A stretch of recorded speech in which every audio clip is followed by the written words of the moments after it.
1 Timóteo, capítulo 4, eu vou ler do verso 6 ao verso 16.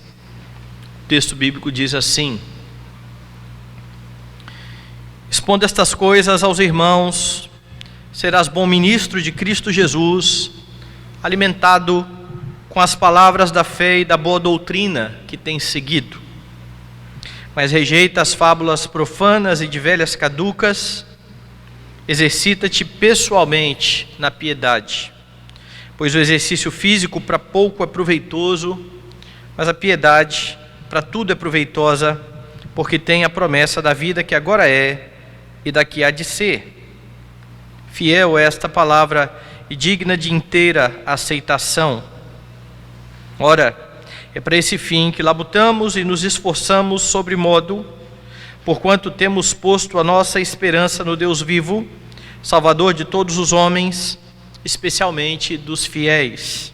Ordena e ensina estas coisas. Ninguém despreze a tua mocidade, pelo contrário, torna-te padrão dos fiéis na palavra, no procedimento, no amor, na fé, na pureza. Até a minha chegada, aplica-te à leitura, à exortação e ao ensino. Não te faças negligente para com o dom que há em ti, o qual te foi concedido mediante profecia, com a imposição das mãos do presbitério. Medita estas coisas e nelas ser diligente, para que o teu progresso a todos seja manifesto. Tem cuidado de ti mesmo e da doutrina, continua nestes deveres, porque fazendo assim salvarás tanto a ti mesmo como aos teus ouvintes. Oremos mais uma vez, irmãos. Pai Santo, mais uma vez estamos diante da tua palavra e queremos tributar ao Senhor honra, glória e louvor, ao mesmo tempo em que rogamos que a tua graça bendita nos abençoe, a fim de que compreendamos o texto sagrado, a fim de que sejamos de fato edificados, ó Deus, por tua palavra. Queremos rogar ao Senhor que leve todo o nosso pensamento cativo ao pensamento de Cristo, para a tua própria glória e louvor, em nome de Jesus. Amém. Meus irmãos, pela manhã eu li um texto do primeiro capítulo dessa epístola de Paulo a Timóteo, em que Paulo usa uma expressão que se repetirá no texto que foi lido. Se você voltar lá no capítulo 1, no verso 15, fiel é a palavra e digna de toda aceitação. Essa expressão vai repetir agora no verso 9 do capítulo 4. Fiel é esta palavra e digna de inteira aceitação. Pela manhã você viu algumas verdades a respeito do Evangelho. Você viu que o Evangelho é verdadeiro. Você viu que o Evangelho é sobre uma pessoa, Jesus Cristo. Você viu que o Evangelho é para pecadores. E agora Paulo está chegando mais ou menos no meio da sua carta a Timóteo, e ele fala a respeito da nossa resposta ao Evangelho, do que o Evangelho faz na nossa vida. Uma das razões para Paulo ter escrito esta carta ao Timóteo, que era seu filho na fé, foi animar e instruir a Timóteo. Timóteo havia sido deixado a fim de combater os falsos mestres. Nós vimos isso também pela manhã. E se você olhar para a segunda carta, você vai ver que Timóteo está num momento de vida bastante distinto de Paulo. Paulo se vê no fim da sua carreira, enquanto Timóteo vem sendo agora preparado por Paulo para ser um dos líderes da igreja. Na segunda carta, no capítulo 4, você tem assim nos versos 5 e 6: Tu, porém, sê sóbrio em todas as coisas, suporta as aflições, faze o trabalho de um evangelista, cumpre cabalmente o seu ministério.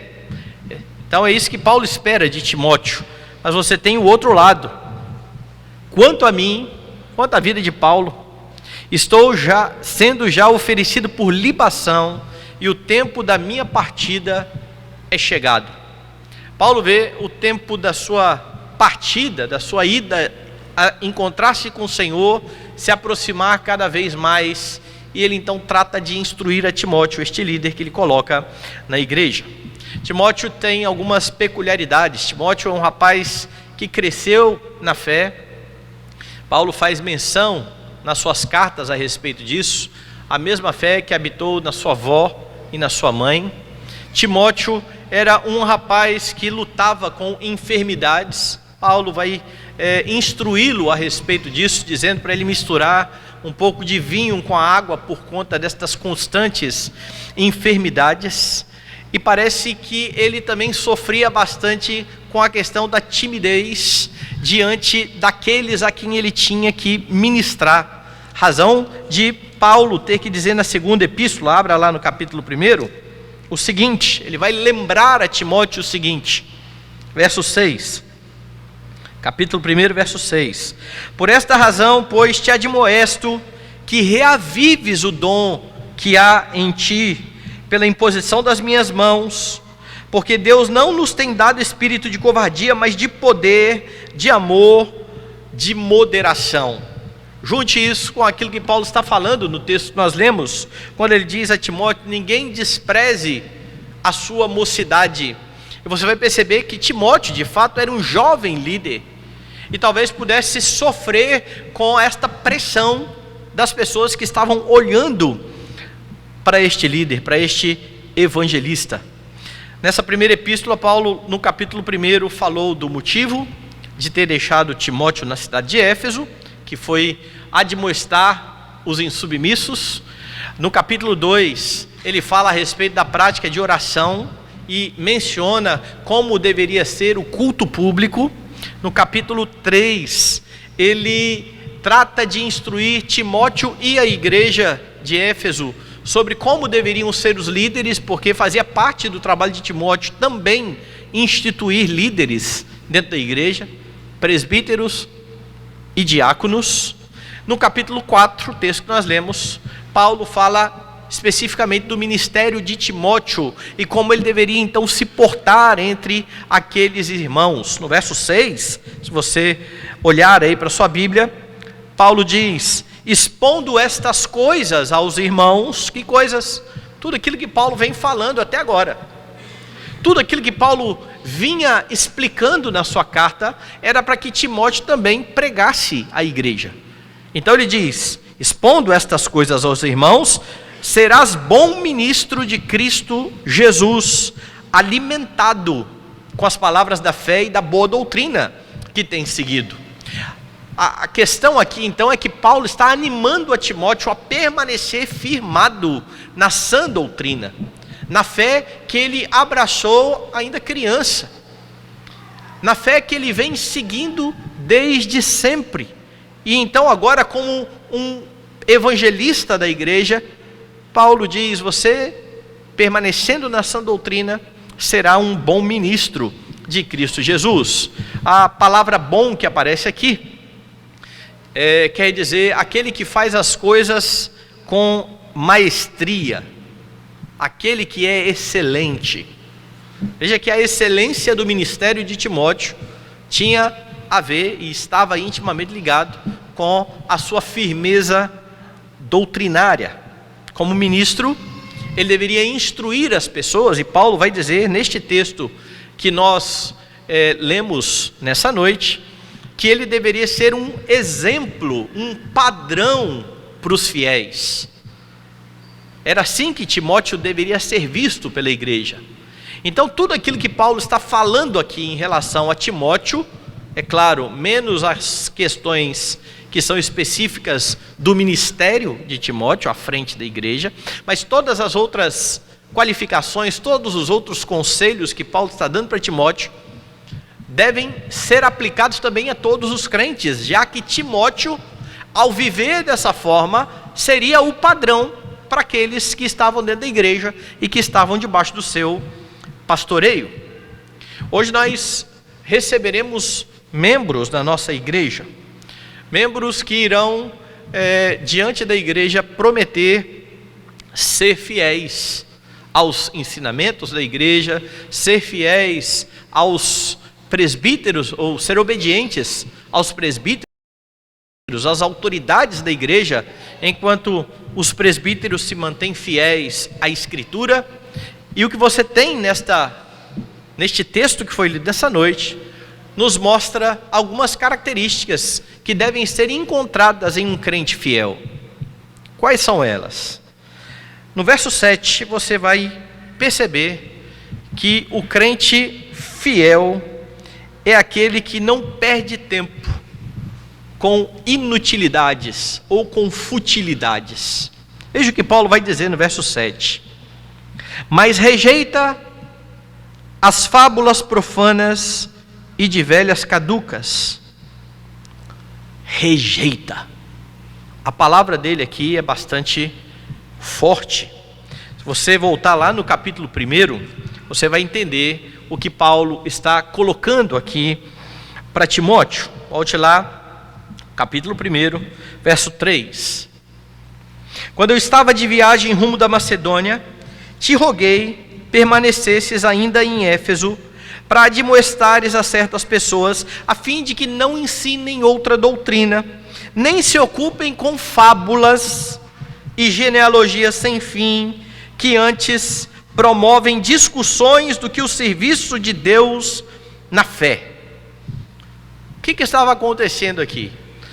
Não é uma questão somente do nosso tempo, essa preocupação com as coisas que Deus não revelou.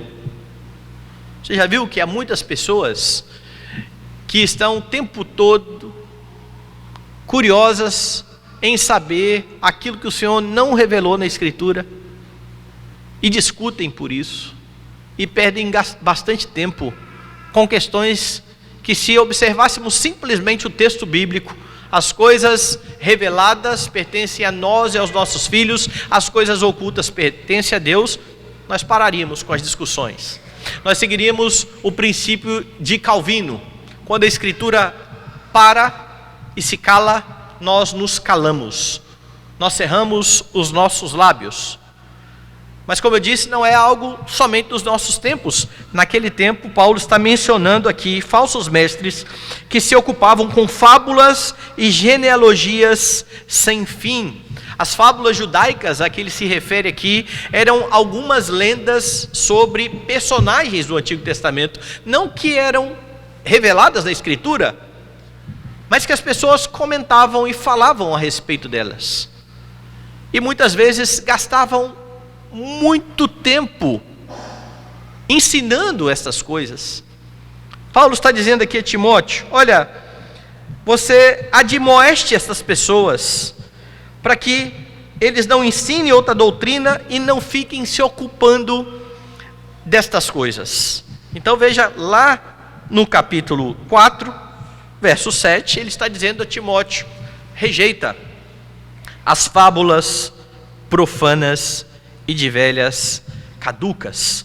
Se você abrir a segunda carta, lá no capítulo 2, você vai ver que no verso de número 16, Paulo dá um conselho parecido: evita igualmente os falatórios inúteis e profanos, pois os que deles usam passarão a impiedade ainda maior. Então, em ambas as epístolas, Paulo está chamando a atenção de Timóteo para isso. Não gaste tempo com estas coisas. Pelo contrário, fique firmado na sã doutrina, nas palavras que você aprendeu e que você sabe desde a infância. A ideia, então, aqui é que o cristão, no caso de Timóteo, como líder, no caso daqueles que estavam debaixo do seu pastoreio, como membros da igreja, eles deveriam gastar tempo com aquilo que realmente importa, com aquilo que Deus quis mostrar ao seu povo e que é, segundo Pedro, suficiente para a vida e para a piedade. Mas, infelizmente, meus irmãos, muitos cristãos que não conhecem a palavra de Deus o suficiente estão aí tentando discutir, como dizem alguns, o sexo dos anjos.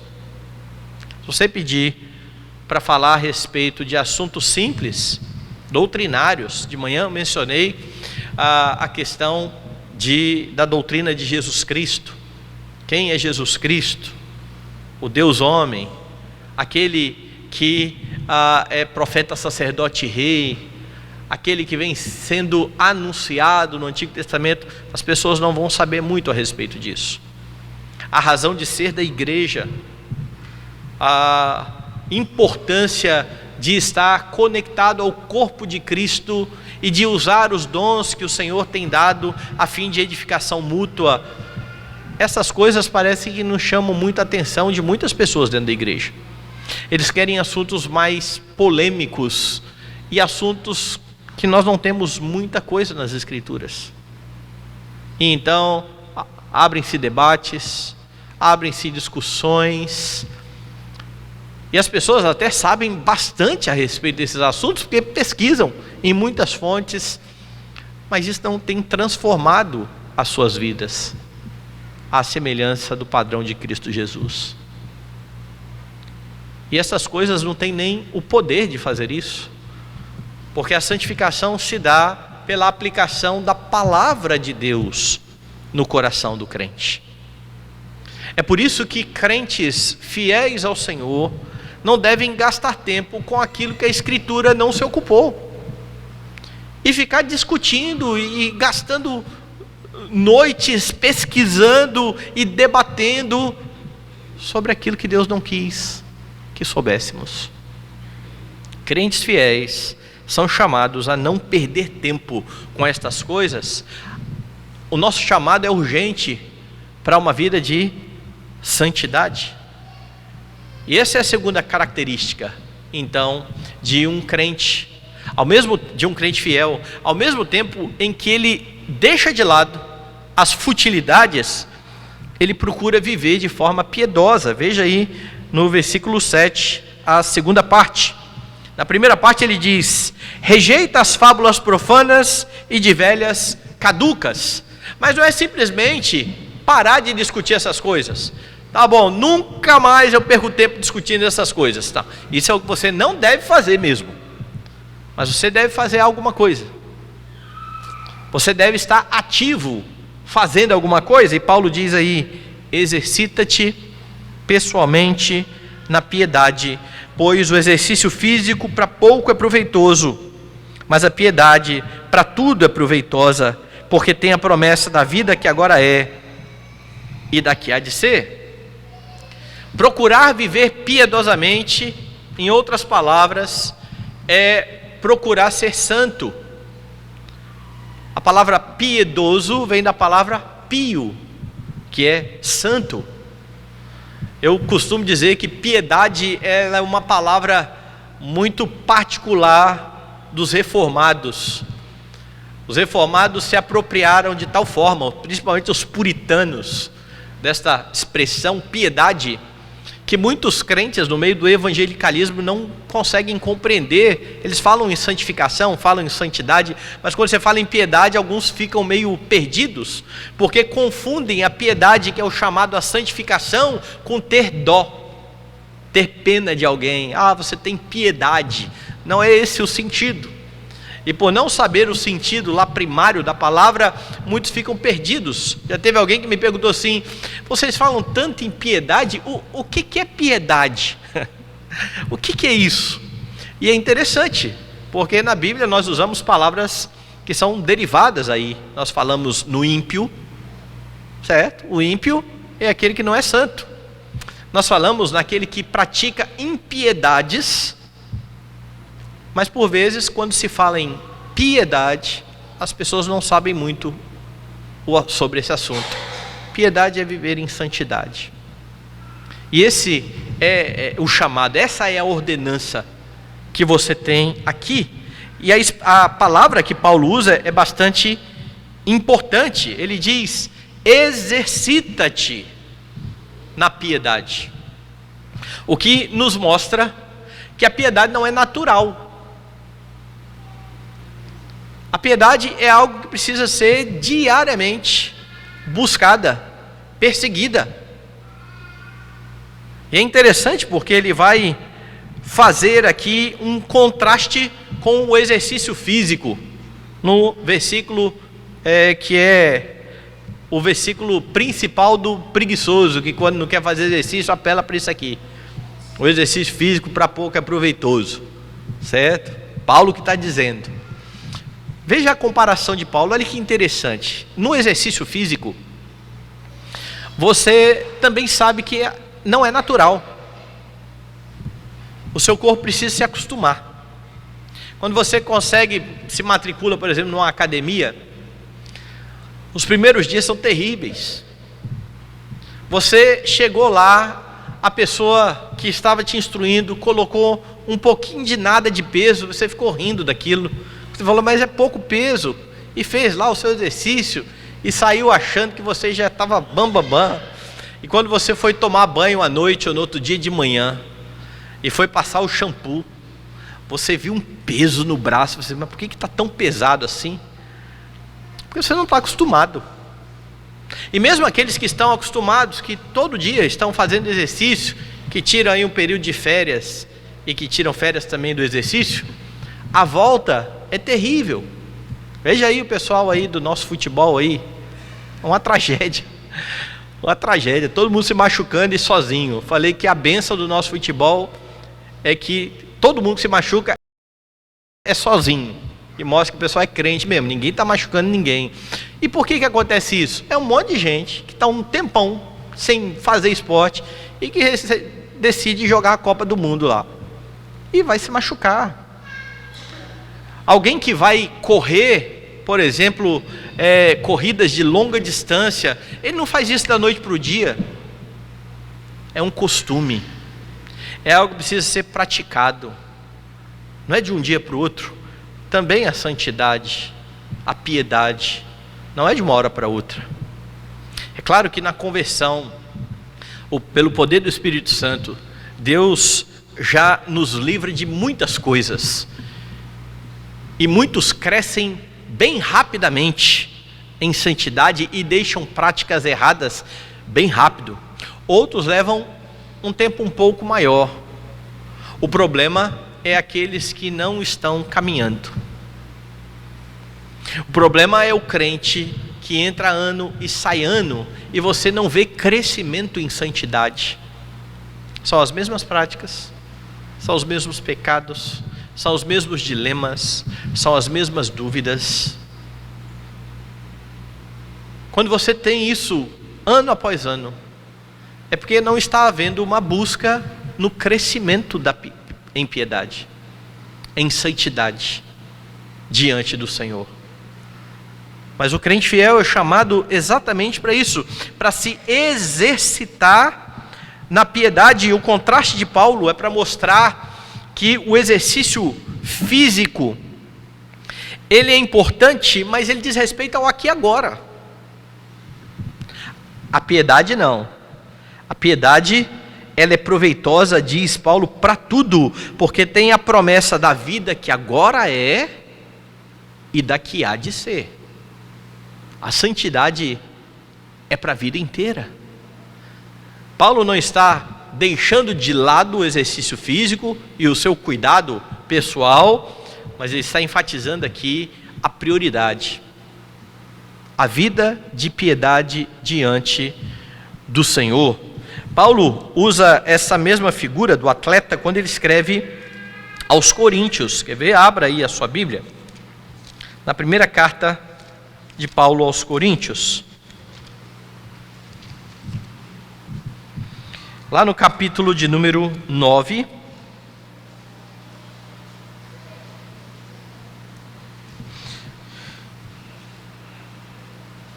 Paulo está dizendo no versículo 23, tudo faço por causa do Evangelho, com o fim de me tornar cooperador com ele. Não sabeis vós que os que correm no estádio, todos na verdade correm, mas um só leva o prêmio? Correi de tal maneira que o alcanceis. Todo atleta em tudo se domina. Aqueles para alcançar uma coroa corruptível, nós, porém, a incorruptível.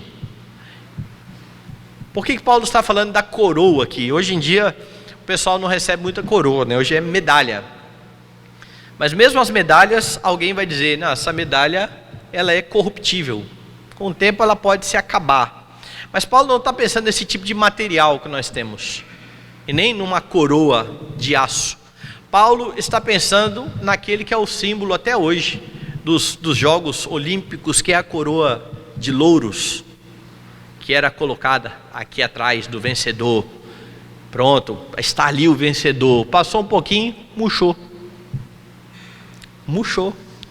É por isso que Pedro fala que nós receberemos a imarcessível coroa da glória. Palavra esquisita, né? É a coroa que não murcha, é a coroa que não se acaba. E essa é a comparação de Paulo. Estes homens se esforçam tanto por algo que passou, se acabou.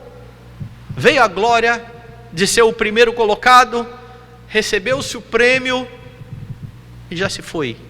Hoje em dia a pessoa ainda coloca a medalha ali e fica um bocado de tempo olhando para aquilo ali, e dependendo do atleta, daqui uns anos vai valer muito dinheiro. Antigamente se ria. E Paulo está falando, nós estamos correndo por uma coroa superior a essa. Uma coroa que não se acaba. Todo atleta em tudo se domina.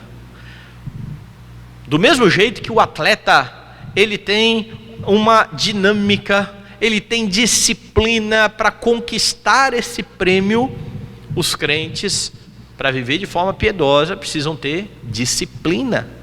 É por isso que comumente as pessoas falam a respeito daquilo que o Senhor nos deu para a nossa piedade como disciplinas espirituais.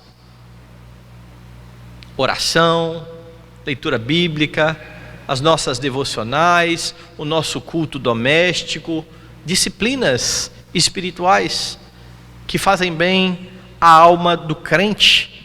E é isso que o crente precisa procurar na sua vida. E é por isso que ele está dizendo agora no verso 9: fiel é esta palavra e digna de inteira aceitação. Você fará bem em seguir isso que eu estou dizendo.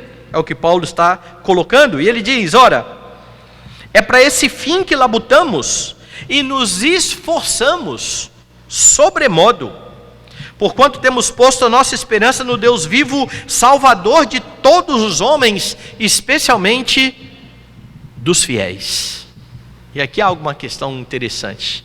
Veja que Paulo menciona aquele em quem o crente piedoso espera. Você busca uma vida de piedade, mas você não confia na sua piedade. Não é a sua piedade que vai te salvar. Então se alguém fala assim, por que você vai para o céu? Porque eu procuro ser santo. Você não vai. Porque você nunca vai conseguir chegar num padrão de santidade necessário para chegar no céu. Sempre irá faltar muito. Sempre. Seja você o crente mais piedoso que já pisou nessa terra, vai faltar muito. Então veja, Paulo está dizendo, busque, persiga, se exercite na piedade, mas nós nos esforçamos sobremodo, mas nós colocamos a nossa esperança no Deus vivo. Ele é o Salvador de todos os homens, especialmente dos fiéis. E aqui Paulo está usando a palavra Salvador em dois aspectos. Deus é o Salvador de todos os homens, no sentido de que é Ele que mantém toda a criação. Todos os homens, sejam eles crentes ou ímpios, são sustentados pelo Senhor Deus, cuidados pelo Senhor Deus. Lembra que Jesus diz aos seus discípulos que eles precisam amar os seus inimigos, porque o próprio Senhor faz isso. Ele faz nascer o seu sol sobre justos e sobre injustos. É nesse mesmo sentido aqui que Paulo vai falar, por exemplo, que o marido é o salvador da esposa. Abra sua Bíblia aí em Efésios capítulo 5.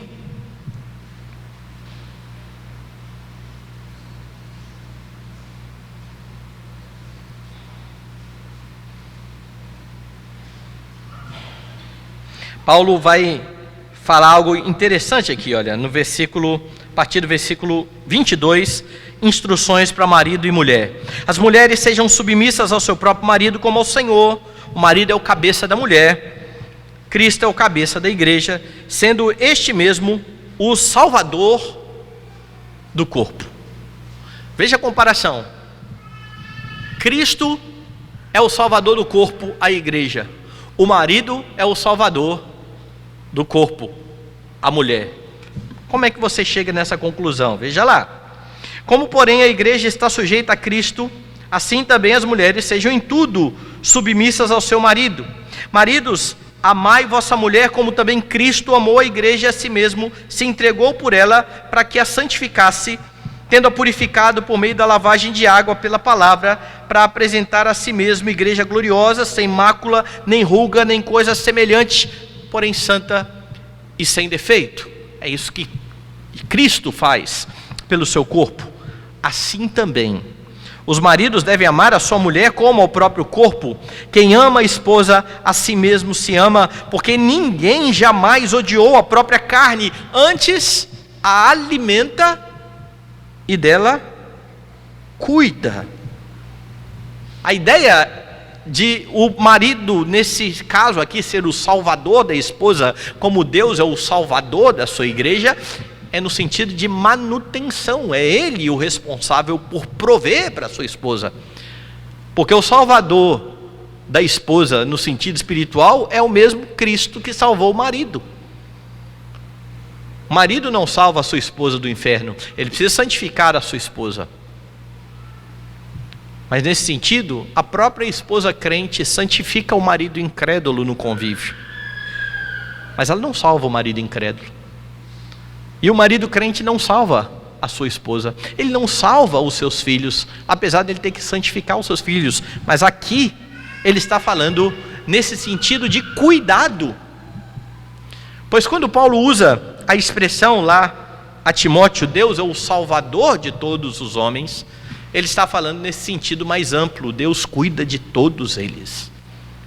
Deus cuida da sua criação, mas Ele é o salvador de todos os homens, especialmente dos fiéis. Há um tipo de salvação para os fiéis que não está disponível para todos os homens. E é esta salvação para estes fiéis que os habilita a viver uma vida de piedade, de santidade, porque o homem sem Cristo nunca irá conseguir viver essa vida de santidade.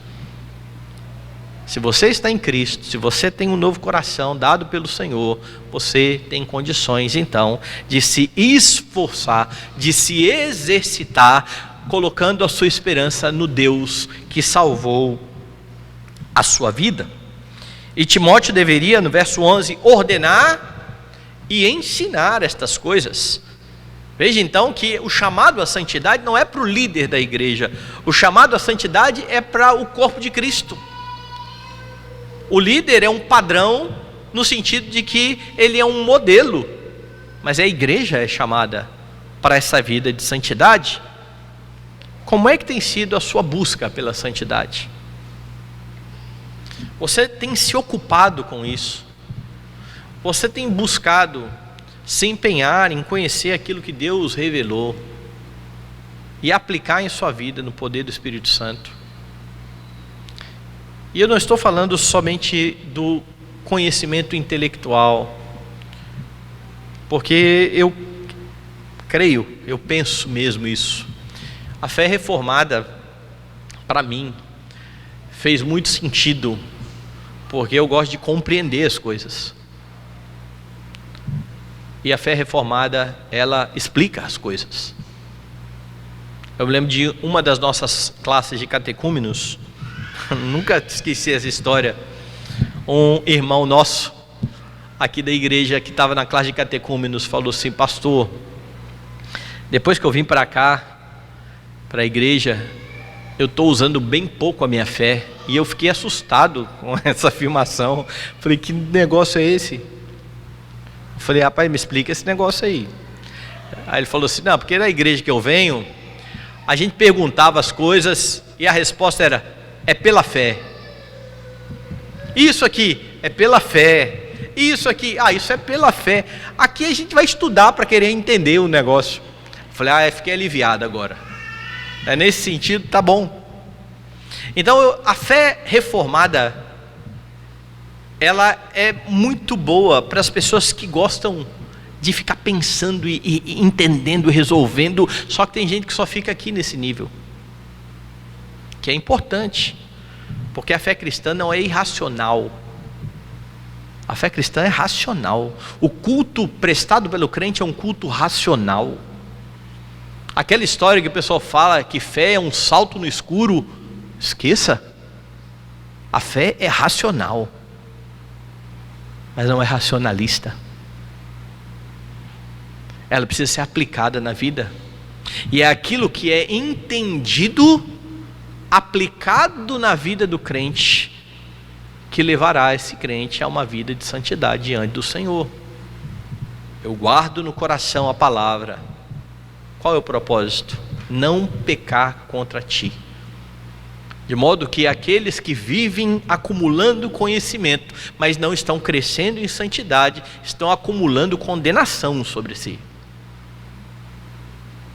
Porque a quem muito é dado, muito será cobrado. Quanto mais você conhece e não pratica, pior a sua situação.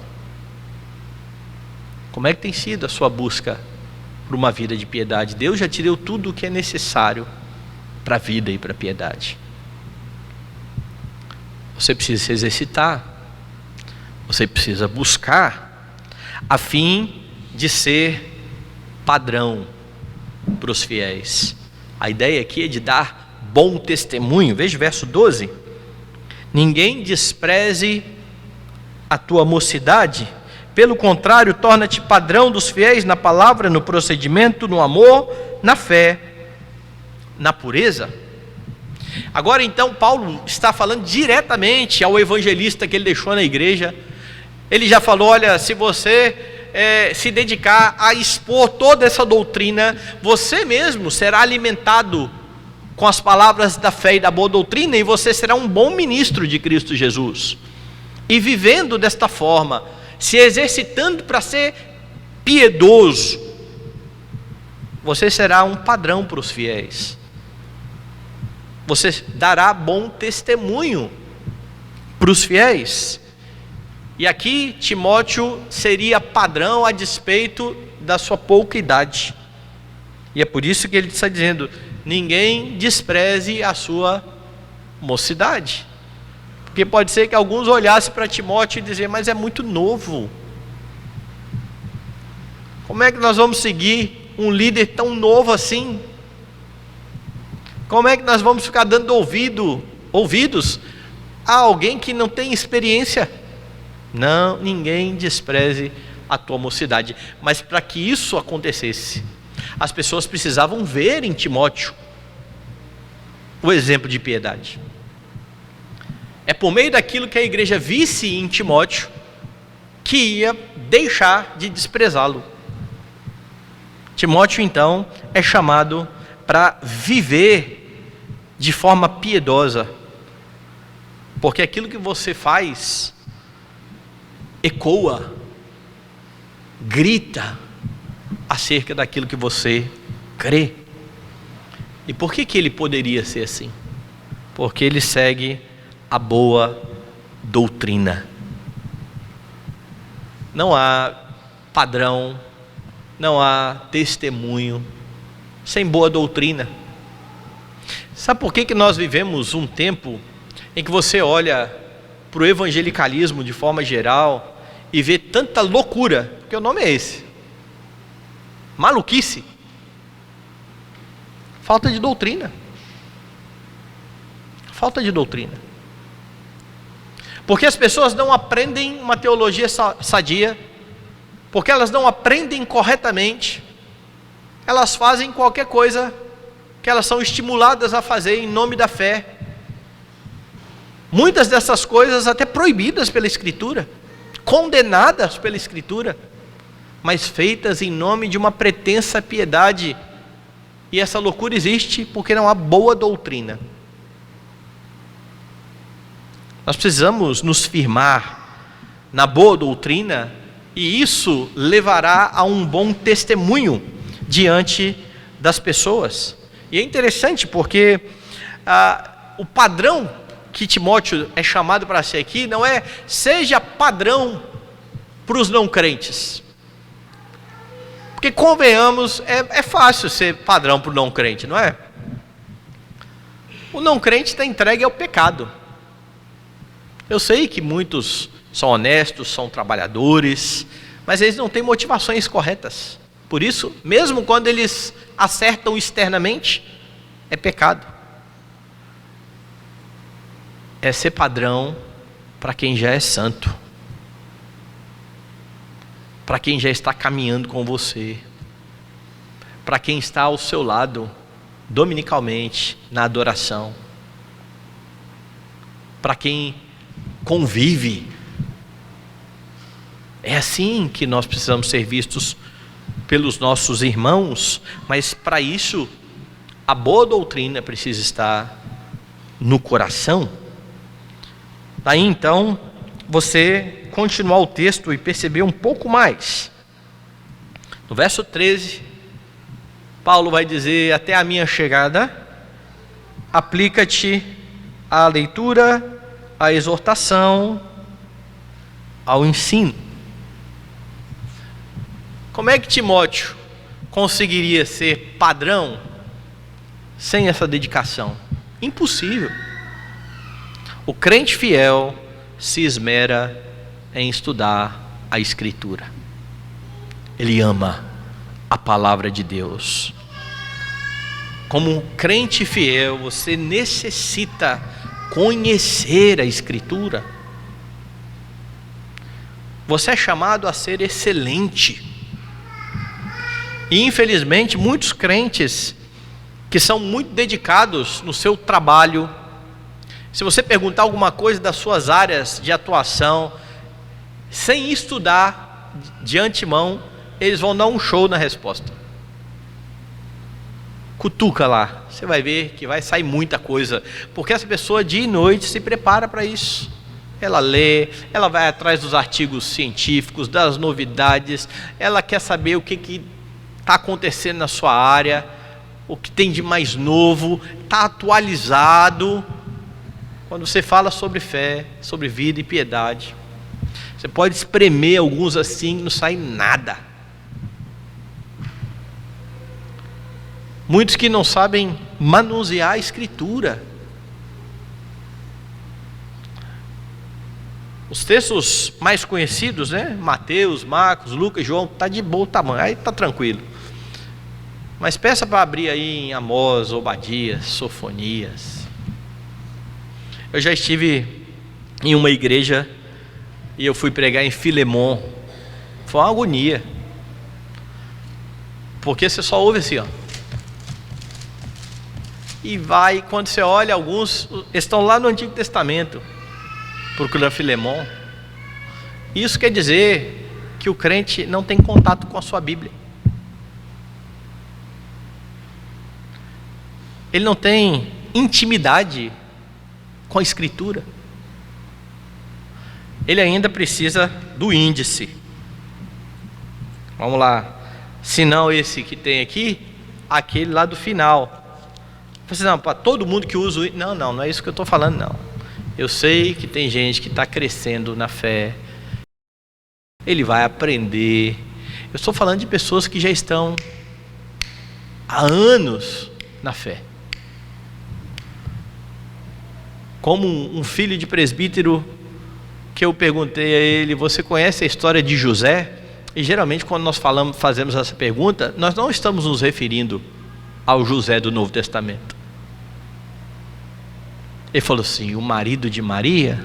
Falei, não, amigão, do Antigo Testamento. Ele não tinha ideia de quem era José, um rapaz de 18 anos, criado na igreja. Alguma coisa está errada. E com isso ele não tinha que decorar a história inteira de José, mas não saber quem é José. Você está familiarizado com a Escritura, com a sã doutrina? Você procura crescer no entendimento doutrinário? Você procura bons livros a fim de entender melhor aquilo que você diz crer? Você tem preparado os seus filhos? Pais que apresentam os filhos ao batismo, não basta trazer a escola dominical, você ensina, você os educa, você incute neles a palavra do Senhor. Porque senão daqui a pouco eles chegam numa fase onde eles vão enfrentar um professor que tem um argumento desse tamanhozinho, ruim que dói, e vão falar, e vão entrar em crise de fé, porque não estão firmados na verdade, porque não conhecem a Escritura. Conhecem sobre tudo, mas não conhecem a Escritura. O crente fiel, ele se esmera em estudar a Escritura, ele medita na palavra de Deus de dia e de noite, como é ordenado. É assim que o Senhor quer que os seus filhos cresçam na presença dEle. No caso de Timóteo, como ministro, ele deveria ser um bom ministro, tendo cuidado tanto do testemunho pessoal, quanto do entendimento correto da doutrina do Senhor Jesus Cristo. Porque veja só, no verso 14, ele fala diretamente a Timóteo como um ministro: não te faças negligente para com o dom que há em ti, o qual te foi concedido mediante profecia com a imposição das mãos do presbitério. Medita estas coisas e nelas ser diligente, para que o teu progresso a todos seja manifesto. De novo, aquilo que seria apreendido da palavra e vivido, seria visto no seu testemunho, na sua prática. E então vem um resultado final, ou a exortação final: tem cuidado de ti mesmo e da doutrina. Continua nestes deveres, porque fazendo assim salvarás tanto a ti mesmo como aos teus ouvintes. Se você se portar assim, Timóteo, é o que Paulo está dizendo, você vai salvar tanto a você mesmo quanto aos seus ouvintes. Você vai, Timóteo não era salvo, não? De novo, Paulo está usando a palavra salvar num sentido diferente. Ele está falando do processo diário de crescimento na presença do Senhor. A Bíblia fala de salvação em diversos níveis. A Bíblia fala que você já foi salvo por Jesus. A Bíblia fala que você está sendo salvo por Jesus. A Bíblia fala que você será salvo por Jesus. E não há contradição, porque há sentidos diferentes. Aqui é aquele que foi salvo e que está crescendo em santidade. Ele já é um filho de Deus, mas ainda não é o que haverá de ser na vinda do Senhor Jesus Cristo. E nesse processo, daqui até a vinda do Senhor Jesus Cristo, a igreja crescerá em piedade por meio da sã doutrina. Por isso Timóteo, como líder, precisava ter cuidado do seu testemunho pessoal, precisava ensinar com autoridade e com coerência, para que aqueles que estavam ali naquela igreja vissem nele esta coerência e também colocassem em prática na sua vida a palavra de Deus. Crentes fiéis não perdem tempo com futilidades, buscam viver de forma piedosa, dão bom testemunho e acabam sendo padrão para os fiéis, se esmeram em estudar a palavra de Deus. Que esse seja o objetivo da sua vida. Você que já é membro da igreja há algum tempo, que já fez promessas diante da igreja, que ao ouvir outros hoje repetindo as mesmas promessas, relembre que foram promessas que você fez um dia. E que você busque viver, crescendo na presença do Senhor a cada dia. Que você que fará as promessas, já, se lembre da seriedade dos votos também que fazemos diante de Deus e do seu chamado. Você foi chamado para ser de Jesus Cristo, você carrega o bom nome de Jesus Cristo.